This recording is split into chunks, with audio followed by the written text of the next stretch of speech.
咦，何太，你做咩掉晒啲書嘅？我天花板滲水成個月啦，啲水浸爛晒書架啲書，真係損失慘重啊！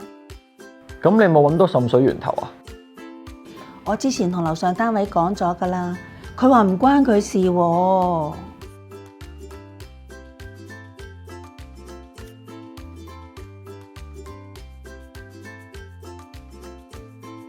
一般嚟講，假如個別嘅私人單位出現樓宇滲水嘅問題，有關業主或者住戶應該先行揾出問題嘅原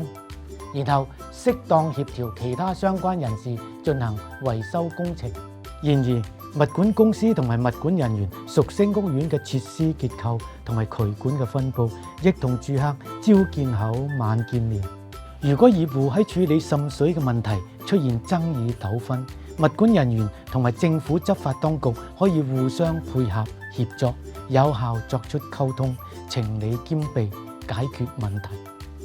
當接獲滲水投訴，物管人員可以首先到訪受影響單位，量度受影響位置嘅濕度。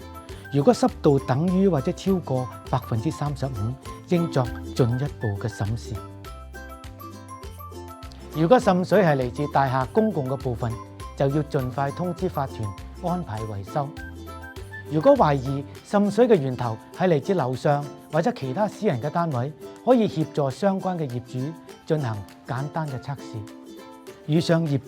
拒絕配合，物管公司可以將個案轉介到由食環署同埋屋宇署組成嘅聯合辦事處作出調查。喺過程之中，物管公司應該承擔調解嘅角色，協助雙方溝通。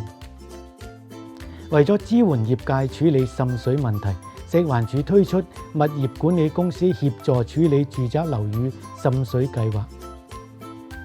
優先安排到參與計劃嘅屋苑舉辦講座，向物管人員同埋居民講解滲水嘅責任同埋最新嘅資訊。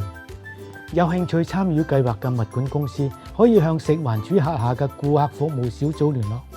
詳情可以參考物業管理業監管局發出嘅處理物業滲水情況良好作業指南。